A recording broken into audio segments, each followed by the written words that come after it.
मेरे अजीज़ों, बहुत ही स्ट्रॉन्ग गवाही है। मेरी बहन का कहना है कि इन्होंने किसी के लिए कर्ज़ा लिया हुआ था और जिनके लिए कर्ज़ा लिया हुआ था वो इनके साथ बिल्कुल ताउन नहीं थे कर रहे। ये बहुत परेशान थे और मुझे याद है कि इन्होंने लास्ट संडे ऐसे ही खुदावंद के हजूर ये अपनी प्रॉब्लम को लेकर आए और हम सब ने मिलकर इनके लिए दुआ की, इनको अप्रिशिएट किया कि आप खुदावंद के पास अपने इशू को लेकर आए हैं और चूंकि आप खुदावंद के पास अपनी प्रॉब्लम को लेकर आए हैं, खुदावंद इसका हल निकालेगा।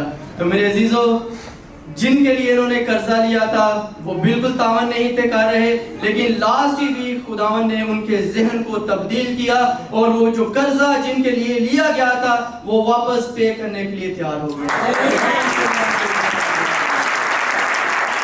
और जब खुदावंद हमारी तरफ होता है तो चीजें ऑटोमेटिकली हमारी तरफ होना शुरू हो जाती हैं। और कुछ कर्जा ऐसा भी था जिसके लिए ये परेशान थे और बैंक ने मोजज़ाना तौर पर खुदावंद ने उन ऑफिसर्स के जहन को तब्दील किया और उन्होंने आधा कर्जा जो है वो भी माफ कर दिया।